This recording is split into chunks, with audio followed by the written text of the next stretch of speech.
Hello, and you're very welcome to The Contact Book, the show where we look back at the life and times of our guests with a bit of help from those who know them best. We navigate the highs and lows of their careers with help from their contact book and call up those who lived through the experiences with them. Awkward and endearing in equal measure, the truth behind the tales will be revealed. This is The Contact Book.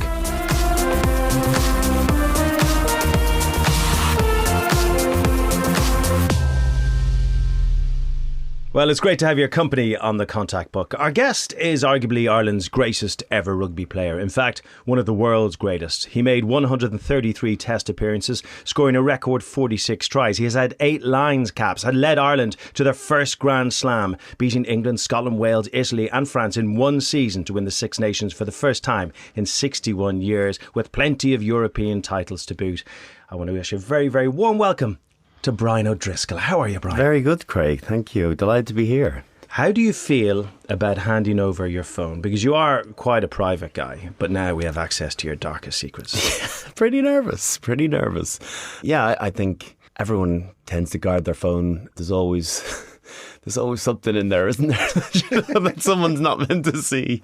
So, to hand it over, and particularly your contact list as well, you're going, okay, be gentle. Well, thankfully it's a podcast, so we can't access photographs. They're useless to us. I mean, a lot of people probably don't know this about you because you are so high profile, particularly in Ireland. I've seen you walk the streets of England and Ireland and you're stopped constantly and you put on that public face. You're always very polite to people. But, I mean, you are quite a private person. You can be quite a quiet person too, can't you? Yeah, obviously we've spent a little bit of time together working in TV with BT Sport, and I guess you probably get to understand the quieter version of me, of downtime, of comfortable silences in restaurants.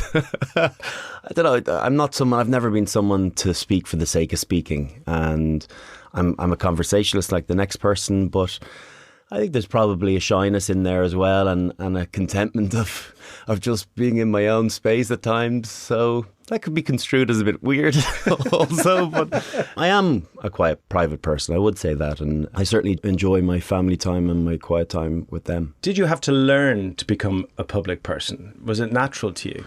Oh no, definitely it's learned. I think when you're thrust into the public domain as a 20-year-old, 21-year-old, I think obviously I played for Ireland, and then within a year I scored the hat-trick in France. I think that changed everything, where you were maybe a little bit of a recognisable name to the general public or to the rugby public, and then all of a sudden it changes overnight. So in dealing with that and understanding the pitfalls of that, and understanding how you have to be a little bit more cautious, a little bit more careful about what you do, and how you're this newfound role model, all of that as a young guy in the early 20s when you see all your friends as complete messers, to be that responsible adult is not an easy thing to do. But you do your growing up very fast. I think it's fast tracked to adulthood. It's actually 20 years since you scored that hat-trick in Paris, and Ireland would never win in Paris, so to have a young guy with questionable hairstyle and a huge jersey flapping in the wind to score that hat-trick was incredible, and it did change your life overnight, didn't it? I know the hair wasn't bad at 2021. I had to wait to get into my mid-20s for that to be really terrible. When you went blonde, yeah. Yeah, it was the naivety of youth as well, of going over there and managing to turn France over. We'd pushed them close a couple of years previously when I wasn't part of the team, and it was a fast track, and I don't know, we just played with a kind of jeu de vivre where we're confident, and all of a sudden you stay in a game with France, the crowd gets on their backs, and you're in it. So it kind of washed over me at the time. I didn't realise the enormity of the occasion, and I still have people saying it to me 20 years later, going, I was there that day. I was like, yeah, it was a good day. I was like, no, it was one of the best. It really was. You felt the tide turn for Irish rugby, I think, on that day. It was very special. You have a little bit of background knowledge in this because your dad, Frank, obviously played for Ireland. Your uncle played for Ireland, played for the Lions as well. And you're the only son in your family. So was it destined that were you going to be that guy as a kid? Did you look like a child prodigy rugby player, sports star? Not in the slightest. I actually didn't start playing rugby until I was 12, until I went to Blackrock College. It was all Gaelic football and soccer before that, golf and tennis in the summer. So no, it was just about team sports and getting out. I was always ball obsessed. I was always juggling something in the back garden. I was always kicking a ball against the wall. I was always hanging out with my pals, and invariably balls were involved. So So it was no great shock, I suppose, when I took to rugby. Although it probably took a couple of years in Blackrock. It wasn't took to water immediately. It was a pretty elaborate game when you're coming from never understanding the rules to all of a sudden being thrown into the environment of, okay, off you go and play. I'm wondering, I mean, being a father myself, you know, you watch your kids play sport and you want them to be the best at everything for them, really. I'm wondering what it was like for your dad. He'd been there, he had a couple of Ireland caps. He's well known in rugby circles. I wonder what it was like as he watched you at maybe the age of 12. But I don't want to ask you. I want to delve into the phone. Okay. Can we ring your dad? Can we ring Frank? Okay. Is dad for starters? Yeah, okay. Let's ring your dad. Let's get the background here. So give him a bell there. Okay. I don't know. Is he playing golf these days? What's he doing with himself? He would be playing golf, but he had shoulder surgery a couple of months ago, so he's out of commission at the minute. Let me see. So yeah, actually, as you talk about having a couple of caps, he actually played 2 games against Argentina, but they were uncapped games. So. Yeah. So we're ringing on your phone, so he'll definitely answer. If he doesn't, it's honestly, it's a disastrous start. He never answers his phone. Oh, hello. Hi, Frank. It's Craig Doyle here. How are you? Craig, how are you doing? I'm great, Frank. I'm sitting here with Brian and we're discussing his life and his career and all that. And I thought, well, no better place to start than with Dad. So, you know, anything you want to get off your chest, anything he did as a teenager, it's time to unload now. This is a cathartic exercise for you, Frank. What was he like as a kid? Tell us all. Well, I suppose the first thing to say about him is once he was up and running about, he was ball mad. Golf ball, rugby ball, tennis ball. He played everything. He had a go at everything. He was one of these kids that once there's any bit of activity going, he'd join in. He would stick at it. You never had to say to him, you know, if he was practicing something, stay at that now for half an hour. He'd be there for an hour. And our garden at the back of the house was relatively small. We used to be able to throw a rugby ball up in the air and get him catching it. And we do that for hours on end. I'm wondering, did you think, because obviously you had a pretty good rugby career yourself, did you see him as a rugby player? Because he didn't start playing till he was 12. Did you think this kid has something here? Well, I knew, first of all, when he was a small kid, his balance was incredible. And Ger always says that the most amazing thing about him is he got up on a bike and he just rode it.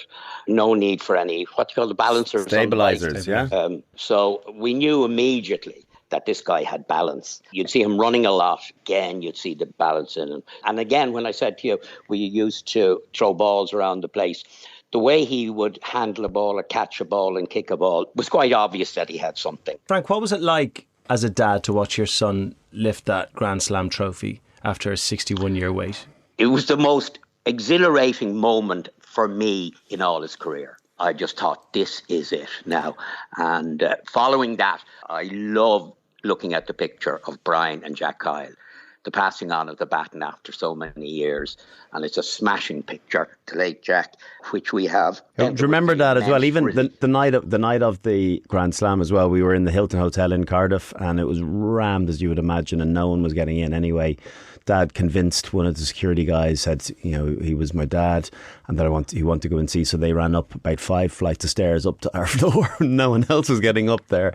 No, we went up the delivery stairs. The delivery stairs, right. And I had the trophy at that stage up as we were getting ready for the dinner. And the whole family came up. We took loads of pictures with it and everything. You're in, swapping people in and out. And then it was such a nice moment. It was such a nice moment. Yeah, it was brilliant. The family privately with the trophy in your room. It was an incredible moment. And we were taking all kinds of pictures, which we have. But that for me was the highlight. But there were so many highlights and they were so wonderful to watch, not only as a rugby fan, but as a dad and as a mum. I bet. It was just incredible, the number of great days that we had. The try in the first match, is it in the Gabba for the Lions tour? That was extraordinary. That was as good a try as you'll ever see. Waltzing O'Driscoll, I'll never forget it. Yes. In those days in Australia, they had free buses at the park and they bussed you into town. They got you away from the park and they just filled them up. And Gerard and I were in the back of the bus upstairs, sitting there chatting away. And the next thing, the bus erupts with Waltzing O'Driscoll. We got such goose flesh. She looked at me, I looked at her, and it was one of those surreal moments. And they sang Waltzing O'Driscoll all the way into town. Incredible. Lovely. Frank, thank you so much for sharing those memories with us. I hope you're back out in the golf course soon. You have him nearly in tears here. Thanks a million, Frank. Yeah, okay, great. Bye. Cheers, bye. bye. Bye. How lovely is it to have a career that affects so many other people, but your family to get so much from it as well? It's extraordinary. I think he gets particular joy out of it because he missed out on those cap games. You know, he played those 2 uncapped games against Argentina. I think a lot was attempted to have that reversed and award them as cap games, and nothing transpired with that. So I genuinely feel he enjoyed it all the more that he was living his rugby career vicariously through me, and I think he took so much satisfaction from that. I think it's really interesting when you talk about your childhood and the way you were. I mean, any of us who went to a school where a lot of sport was played, the guys who were captains of the teams and went on to play for their country or the Lions, you could just tell they had this way about them, but you didn't seem to have that. You were quiet when you were a little kiddie. You didn't want to go to school, did you? You didn't love the scene. Even going to Blackrock, I'd imagine, was a difficult one for you initially. I was nervous getting the dart every day to school. I hated it. I actually have this really unhealthy relationship with time. I hate to be late. And imagine going to school and like the dart doesn't come or there's an issue with it. Oh, great, I can mitch off the first half an hour. Not me. I'm stressed out of my eyeballs. I'm leaving the dart station, going down. I actually called into someone's house once, just a random person saying, I need to use your phone because I have to call my mum because the dart hasn't arrived and I need to actually get across to Blackrock College. They're like, okay. So there's me in their front room dialing the number going, Mum, how are you? Can you come up and collect me? Yeah, I'm going to need a lift across the school. I'll probably miss half the first lesson, but maybe I'll get in for the second one. Like, not right in the head. Who is this child?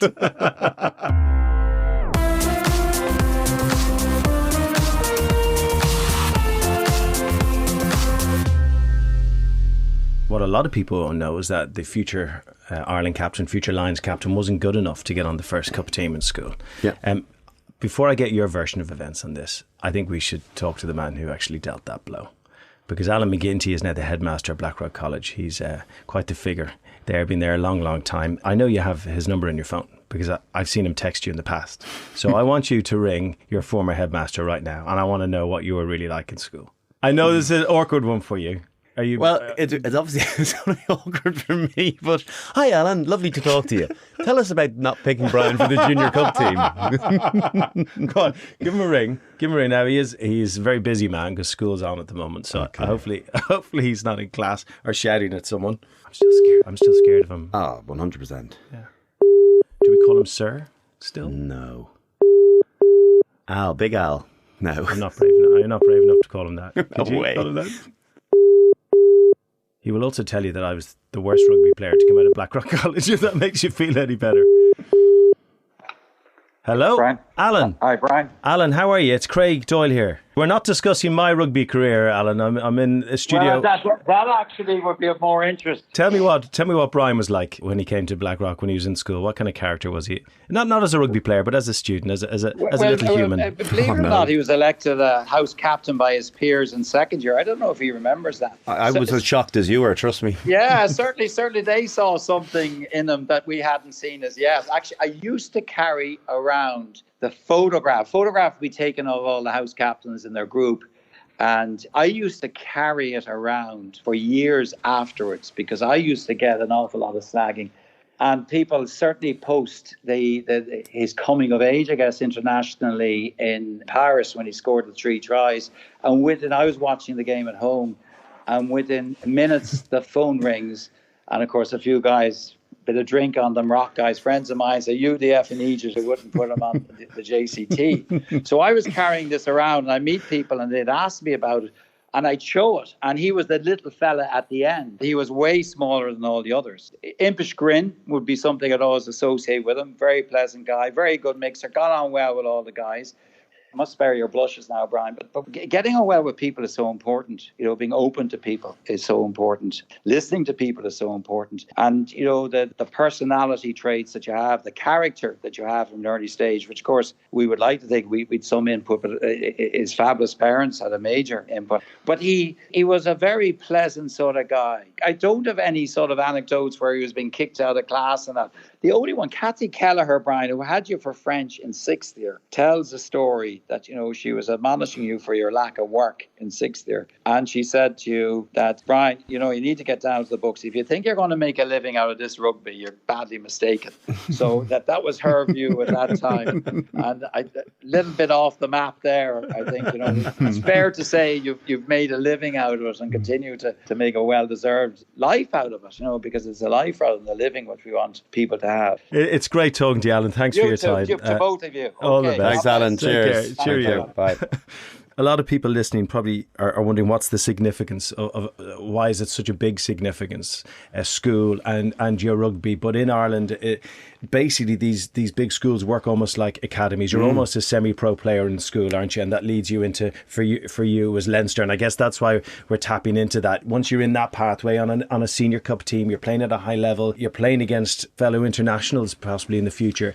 You kind of move seamlessly into pro rugby. Is that kind of what happened to you? Yeah, well, the more so now. I would say, if you look at over the history of Irish rugby, the number of internationals that have come from private schooling in Leinster would be substantial. What kind of college student were you? You went to UCD. Did you grow the hair long? Did you go a bit crazy? Any tattoos? Anything? No. I didn't really know what I wanted to do. I knew I wanted to be in the sports sector, and I missed out on the course that I wanted in UCD, and ended up doing a sports management diploma at the time, which turned into a degree. And then literally as I finished my 2-year diploma, rugby, my first opportunity of a professional contract came. So I said I'd give that a go. And unfortunately, I never went back to finish my degree, but rugby kind of took off from there. And it certainly took off for Leinster. I mean, now 4 times European champions. But what did Leinster look like? The mighty Blues of Leinster, what did they look like when you arrived on the scene? What kind of team were they? Leinster were very much finding their feet in understanding what it actually meant to be a professional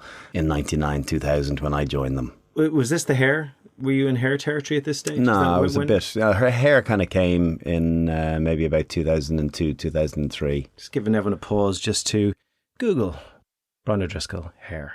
Just have a little look at that.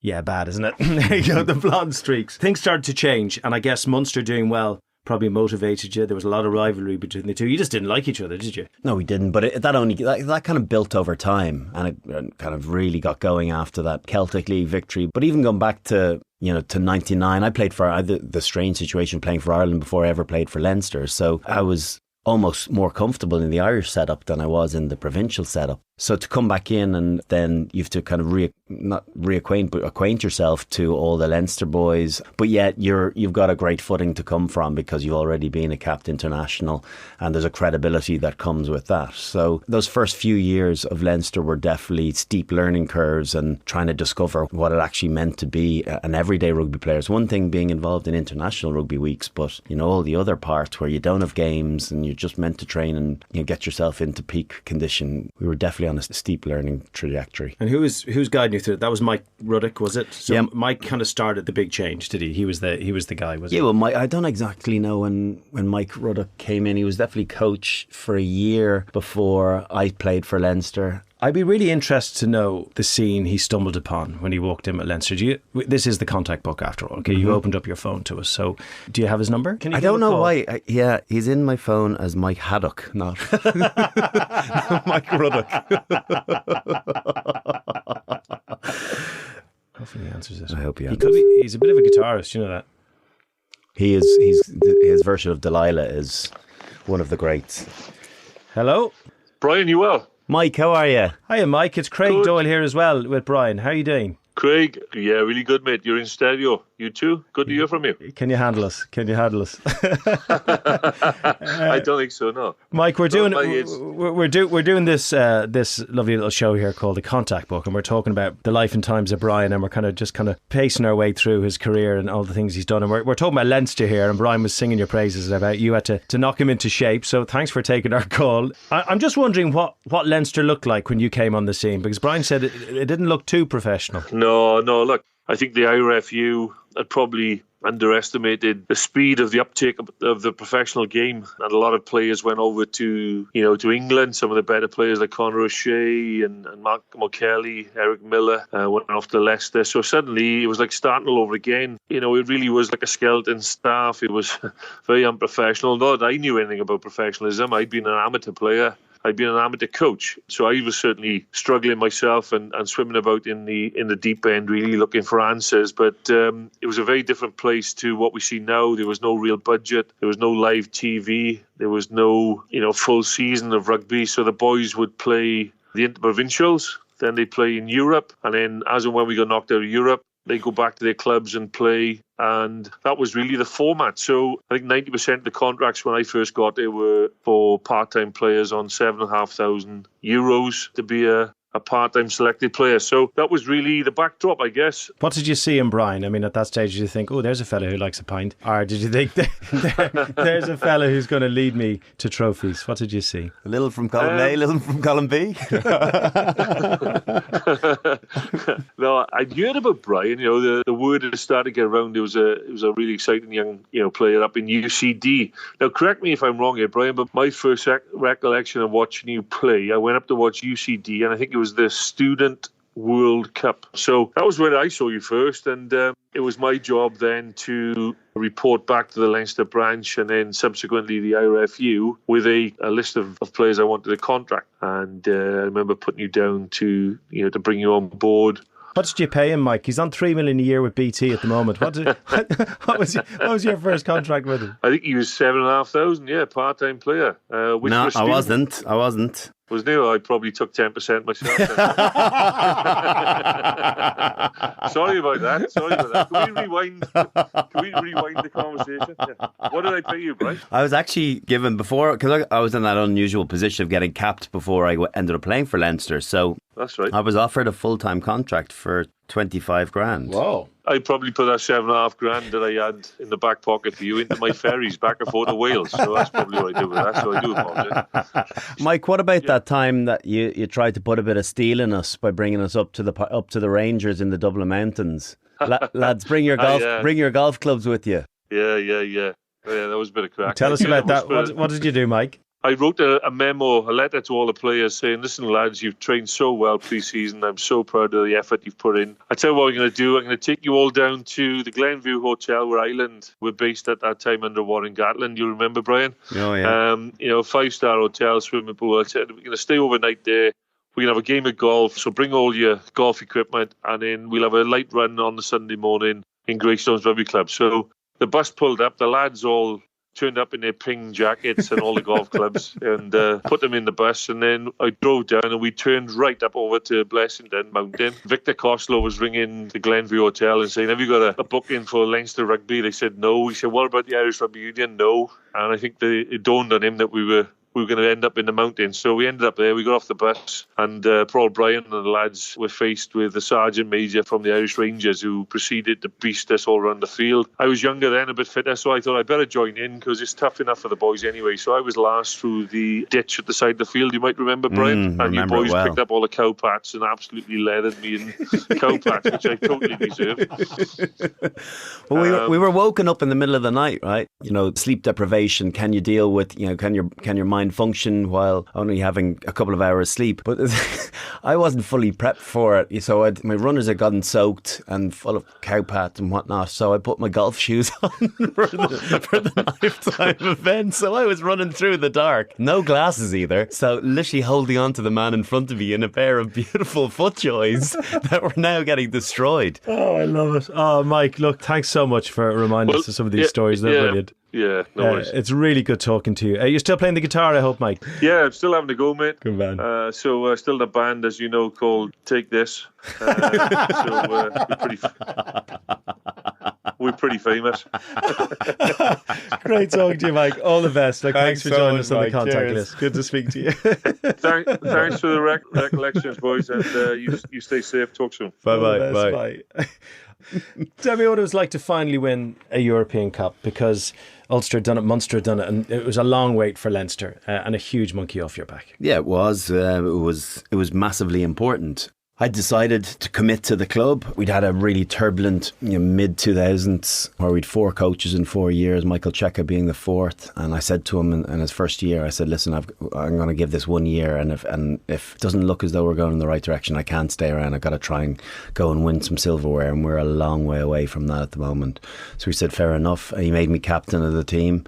And so, we got ourselves into a European semi-final and probably pure coaching. We certainly didn't have the players looking at that team, didn't have the player capability to be winning semi-finals, but we had a lot of team spirit, and I think we started turning in the right direction. So I committed to the club, and then to ultimately culminate in that success 3 years later in Edinburgh was such a huge relief more than anything else. Now, obviously in the contact book, we borrow your phone and we make the calls, but now and again we play a little joker card, because there was an iconic photograph after a European title when you brought the trophy into, was it the Children's Hospital? Oh, yeah. And you met a little girl there called Michaela. Temple Street Children's Hospital, yeah. And you met a little girl called Michaela Morley. Oh, yeah. And it's one of the most brilliant and iconic photographs. It was plastered all over the front pages, not just of the Irish papers, but all around the world, because it's a beautiful image. If you're listening now and another device or later on, do Google it. It's a gorgeous photograph as you show her the trophy and the delight in her face. And we all thought that maybe she was celebrating what a great win it was as a rugby fan, but no, something else happened. Well, she's a Connacht woman as well.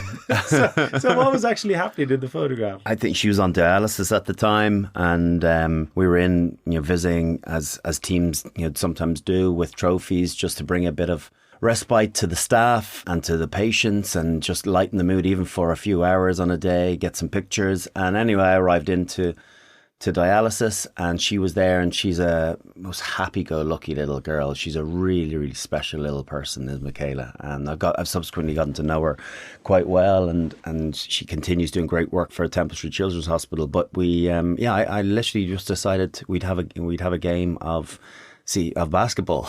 She had a ball and I had a net, and so I held it in a position where she was able to lob the ball in, and once when she got it in, it was this celebration, one for the ages, and just perfectly captured, where I've got a kind of grin on my face and she's roaring approval of getting what seemed like a full court 3-pointer. Nothing to do with rugby whatsoever. No, she had no clue what the trophy was from. No, she might have only been 7 at the time, so oblivious to the significance of the actual trophy. Now Michaela is a little bit older now, and she's an awful lot busier, and I did want to talk about her, so I've been a little bit sneaky, and I did call her before. Okay. And she's left a message for you, if you don't mind. So we're going to play Michaela's message to you now, if you don't mind. This is Michaela. Cool. My name's Michaela Morley. I'm 15 years old. I was born with kidney failure. One day when I was 6 years old, I was to meet a famous person, Brian O'Driscoll, who had become a very good friend of mine ever since. Brian came into dialysis with the Heineken Cup, which they had just won for rugby. I had a ball in my hand and I threw it into the cup. The photographer caught this on camera. The photo made the front page of the Irish Times paper, and I was famous for a while, which I really enjoyed. This was the start of my friendship with Brian. I was lucky enough to receive a kidney transplant in 2011 from a donor, which is a great success. I'm leading a more normal life now. After I had my transplant, Brian came in to visit me. I felt so special. I know how busy he is. Brian always lifts my heart when I meet him. We have met on numerous occasions, and I look forward to it every time. Wow, what a great man. You lift her heart.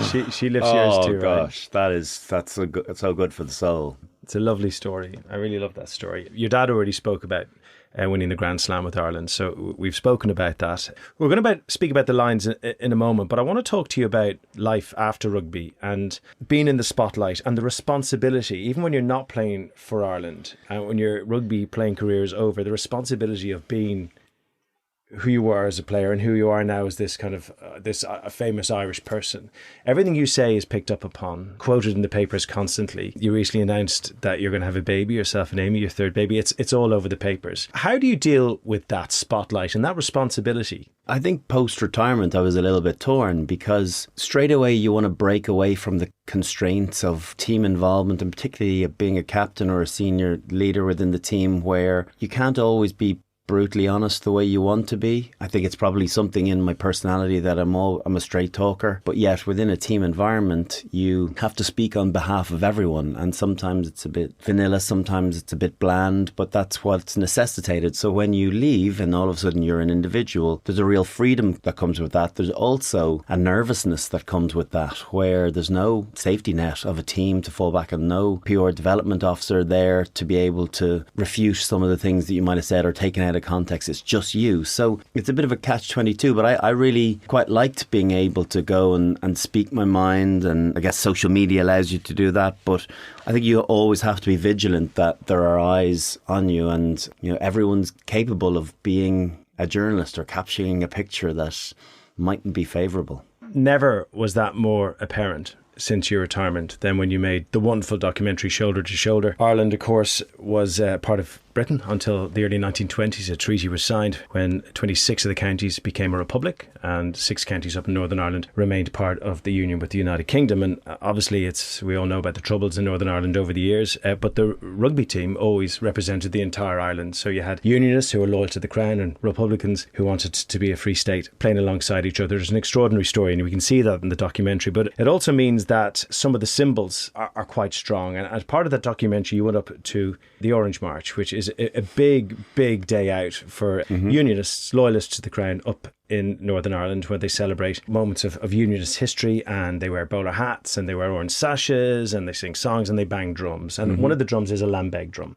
And it's very symbolic of the Orangeman alongside the bowler hat and the sash. And a lot of Republicans would be quite offended by it. And that's been well documented in the papers. But you felt doing the documentary that you should go up there and get a taste of it, because you wanted to understand that side of the story. You played alongside guys who were loyalists, unionists, and you wanted to understand them more. So you entered their world. How was that? Staunch unionists as well, and people that very much considered themselves British before they considered themselves Irish. But yet they took such huge pride in wearing the Irish jersey and playing for Ireland. It's such a unique phenomenon. So to get an overall balanced opinion of different perspectives, I had to go up to understand the Ulsterman's sense of identity. And then came the critical moment in the documentary, and I would imagine quite a marker in your life. A man that people down south of Ireland had seen captaining their country, singing Our on Naveen, the soldier song, our anthem, looking up at the tricolour in Lansdowne Road in the Aviva Stadium. But now you're at an Orange March and you decide to bowl in fully. You didn't hold back, and you picked up a Lambeg drum and you started to play it. And do you know, it was you find yourself in the environment, and I'm chatting away to different individuals, and some of them are tuning the drums and just trying to get a sense of what the day is all about. And then kind of, I suppose, a bit out of left field, one of the Orange Lodge leaders asked me would I come and give it a go. And it was that snapshot moment where I had like a couple of seconds to decide what I should do. And everything in my head was saying, it's a bad idea for you personally. But on the flip to that, if you want balance in a documentary, you have to put yourself out of your comfort zone, and you've got to do things that maybe you ordinarily wouldn't, to put yourself in someone else's shoes, to get a sense of what they're about, to get a sense of what this day was meant to them. So I decided I would give it a go. And then, as we live in a world of social media where the cameras are out, and immediately I know that there's going to be a reaction to it, which was challenging. But overall, for the sake of doing the piece and doing the documentary, I'm really pleased that I gave it a go. I still get a bit of abuse on social media now and then for playing it, but I'm all right with that. But because ultimately it came from the right place to understand someone's perspective. We don't have to agree with it, but I think we have to be able to accept other people for who they are. Some of the messages I remember at the time, and you were very upset by it. And I'd imagine a little bit nervous too. People were threatening your family, your wife, your children. Yeah. One guy was like, don't ever turn up to Portadown. It was weird because don't ever turn up to Portadown in an Irish jersey. I was like, okay. He doesn't wear it on a weekend. It's like, oh gosh. Superman having your Irish jersey underneath your t-shirt or whatever you're wearing. Or we'll have 5 or 6 guys, ready to give you a hiding. So, yeah, there was that sort of stuff. And to be honest with you, as brutal as I felt throughout it all, I knew my gut feeling was that I had done the right thing, that I'd chosen a more difficult decision, a more difficult route, one that, yes, would have caused hassle for myself, but for the overall show, I knew it was the right thing to do for what we were trying to delve into. Someone's got to be the first. Someone's got to be the first to break the ice in these conversations. I thought it was a hugely important moment. I'm going to play my second Joker card here in the contact book, because I am allowed to contact someone else. The gentleman who gave you the drum that day, his name's Jonathan Buckley. He's a DUP member of the Legislative Assembly up in Northern Ireland. And I'm interested to know, did he know the reaction off the back of handing you the drum, what it was going to be like? So we're going to give him a quick call now. This is Jonathan Buckley, and you do remember him? I remember him very well. He was fully kitted out, wasn't he, at the bowler hats? Because where we actually had to go to play it, we were 10 yards away, and he guided me over towards the area of where, I was to put the drum on and give it a go. So let's dial up Jonathan. And hello, Jonathan. Hello, it's Craig Doyle here. I'm sitting alongside Brian O'Driscoll, and we're having a wee chat about his life and times. And I wanted to give you a quick call, if you don't mind, to reflect on that famous day. How you doing, Jonathan? Good afternoon to both of you and Craig. I hope you're both keeping well. Very well, thanks. We're very well. And we were just discussing that day up in Loughgall when you handed Brian the Lambeg drum and he played it. And the reaction, well, all over the place for different reasons, was absolutely huge. Your memories of that day, and did you realise the significance of handing that drum over to Brian that day and what might happen? Yeah, I suppose probably it was a great shock to many actually on that morning, the 12th morning, as we were about to begin our parade, to see Brian and his news team. It took a lot of people by surprise, first and foremost, an inquisitive nature as to what he was doing there. Jonathan, just to stop you there, do you think they were taken aback because it was Brian O'Driscoll, the rugby player? Or Brian O'Driscoll, the man from Southern Ireland? Brian O'Driscoll, the rugby player. And then as Brian and his team were sort of more explaining their reason behind the documentary, there was that natural inquisitive nature as to why is Brian here? Why is he in Loughgall on the 12th morning? I understand it's probably not a comfortable environment to be in, but I think Brian would testify that he was received very warmly. And it was a fantastic day. And I seen Brian looking at the Lambeg drum. Obviously, if you're not familiar with the instrument, it's extremely loud and can be intimidating. So when I seen him looking at it, I said, you know what? I wonder if Brian would be up for the challenge of giving it a try. And fair play to him. He took to the challenge, and some would say his drumming skills were near as good as his rugby skills. I mean, I don't know if he would agree with that. I guess it's intimidating not by its pure size or the sound it makes or how difficult it is to play, but by the symbolic nature of the drum. I mean, you would have realised you had time to kind of take in the fact that Brian was there. I mean, you would have understood why it was such a big deal, I guess, for Brian to do that. Yeah, absolutely. And I suppose probably the longer that Brian had that drum on his neck, and I started to see and watch the interest of those that gathered round him, I started to really appreciate the significance of Brian's appearance in Loughgall, but only the symbolism behind him giving this a try. And I suppose I have a lot of respect for him in doing that. But from an Orange perspective, and probably from a Unionist community's perspective, it was received with widespread joy that somebody had taken an interest. You know, we've heard all too often the political lines that have been drawn and how difficult it can be to move on from things that have happened in our very near past. But I think sport, and particularly people like yourself that are willing to engage proactively in the way that you did, you know, it's testimony to how far we've come as a society as well. Did you feel sorry for him? Did you have any regret? I have to say, I did feel sorry for him in the aftermath when I seen some of the deluge of social media commentary. But I'm sure Brian's a strong man, that he's dealt with these type of commentary before, albeit in a different angle through the sporting lens. But yes, I think a lot of people took it out of context. Here was an initiative taken by Brian O'Driscoll to reach out and understand people, only to have that painted as betrayal and in an angry way via social media. So there was an element of feeling sorry for Brian, but also a respect factor that he didn't step away for it, didn't hide. I thought for a moment maybe this part might be cut out of his documentary or didn't fit in with a narrative, but I was very pleased to watch as things unfolded that this was part of the story that Brian was telling. And indeed, for many of us that were present that day, maybe it was a small part of history that was being played out on that hill in Loughgall that day. Well, look, it's really good talking to you, Jonathan. Thank you so much for your time. There's a set of villain pipes and a tin whistle down here if you want to come down, have a go with them. Well, probably one of the most misunderstood things. Irish music there's a little bit of that in all of us. It's part of our culture. Brian being able to put on the Lambeg drum means I'll play the tin whistle anytime. So he's more than welcome to come up and we can trade tunes any day. No, you're coming down. I'll happily come down. If you want to make that a date with Gary, I'll happily do it. Craig can come along as well. Yeah, I'll play the bear on. Jonathan, it's been great talking to you and thanks again. Really good talking no problem. to you. Thanks a lot, Jonathan. Thanks to you both. Thanks very much. Has that been a little bit cathartic for you, Brian? To be honest with you, seeing the reaction to the documentary was cathartic. And because it was done with a bigger picture. Would I have gone up to the Orange Parade and played the drum off my own bat to see what it was like? No, I wouldn't. It had to be to understand, to get into the shoes and to understand the psyche of other people and to appreciate their customs as well as some of the customs down south. And that was the idea behind it. So even with all the stick that night and the next few days and next few months and years, I wasn't disappointed. If I was put in the same situation again, would I renege from doing it? No, I wouldn't. I'd do it again because it was the right thing to do. So we've spoken about your school days as a rugby player. We've spoken about Leinster and those successes, and we've dipped into a bit of Ireland. I was going to dip into Lions a little bit because we want to know more about you than we don't know about the rugby. And obviously, a great Lions career. Going over as captain was a huge moment for you.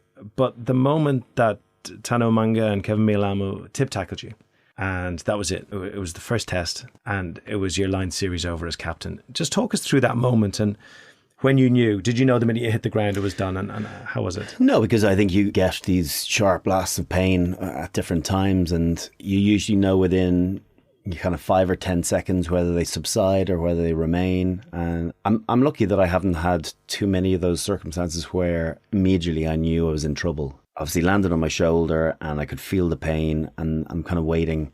And then the physios are out and they're seeing if you're okay. And it's sore, but not unbearable. But it's a constant. And I'm like, this would want to go away because, we're just starting the game and it's not going away. And the next thing I look up and I can see one of the physios motioning that substitute motion. And I thought, whoa, easy on that. It's a bit rash. But then the reality is, and then I look down and my shoulder's kind of completely unhinged. And I'm kind of going, I think I've dislocated my shoulder. That's quite possibly the end. There's a moment, I'm fascinated by it. I see it in rugby grounds all the time, be it a player going off for a head injury assessment or a serious injury, and they leave a stadium that's packed and full of energy and passion and crowds and this battle, and they go down a corridor of silence into a dressing room and into a medical room. And it's just this completely different world of peace and quiet, and it's all sanitized because it's a medical environment. What was that like for you? Because it was the first test, baying crowds, intensity of battle, world watching. Next thing you're in this white tiled room. Yeah, I think you're dealing with the disappointment and the reality that you're not going back on, first of all. And so you're any judgment or any kind of memory is clouded by that. You're consumed by that disappointment in that moment. So I don't really remember being carted off. Yes, getting on the cart and being driven in. But my first proper memory of going in and hearing that there's no anesthetic, there's no morphine to be able to relax the muscle so they can get it back in because it's gone off to some individual in the stand that's had a heart attack. So I hear that, and then I think I'm 35, 40 minutes with my shoulder dislocated. As they're taking my jersey off, they cut it. And then you're trying to understand as well whether you can play the following week. You're going for a scan, and then the whole thing within a few hours it dawns on you that your tour is over and that's it, and you're going to be on the long-term injured list. Where's that jersey now? It's a cut jersey. Where is it? Do you know what? I went and got it stitched. Okay, well, you hear this. I went and got it stitched when I was out there because it was cut, and I should have left it as be. Well, the jersey that came back didn't have any stitch marks in it. No. Yeah. So somewhere in New Zealand is the jersey you wore when you got tip-tackled by Tana and Kevin, and someone has that in their house. I got another jersey. I don't know where that one is, but I got a jersey that I went looking for because I wanted...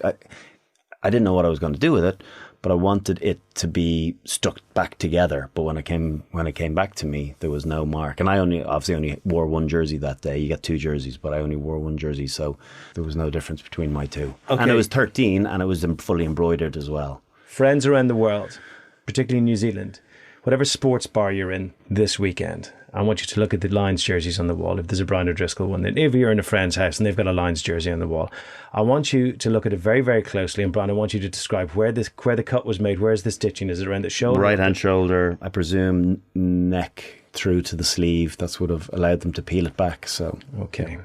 We want you to get that jersey, and I want the name of the person, and we're going to put them in an Ireland jersey and bring them to Portadown. There's 5 fellas who will fill you in. You have spoken to Tana Amaga since, haven't you? Yeah. How was that? It took a long time for us to get there. I think, we'd all do things differently. I think, we all said and did things. I should have been gone immediately after that happening, and it dragged on with the tour, and I think I probably really struggled with the lack of apology and acceptance of kind of foul play, and was swept under the carpet and all that. So it took a long time. It took until a couple of years ago for us to properly meet and catch up and have dinner and kind of put it to bed properly. But thankfully it's done. Like, I'm not someone really that harbours ill feeling, but I need closure, and there was no closure on it. So when we did have that meeting a couple of years ago, I got his number, and then nice to be able to send the odd text when the Blues are going well or whatever, or when Ireland play the All Blacks. So yeah, it was cathartic. It's been great talking to you. Yeah, it's been really fun. It's like a little mini trip down memory lane. Yeah, talking to haven't properly spoken to Mike Ruddock. Haven't spoken to Jonathan for a while. But it's been lovely, and it's nice to occasionally be reflective on what's gone before. Yeah, nice to hear the stories behind headlines and away from them as well. It's been really good talking to you, and continued success with everything you do. You've been listening to The Contact Book with Brian O'Driscoll. The show was produced by Keith Doyle, and it's been made by 3 Rock Productions for Audi. I hope you've enjoyed it. Please do subscribe. Lots more great interviews, lots more insight from those who know our guests the best coming your way here on The Contact Book. Until we meet you again and talk to you again, take care and bye-bye.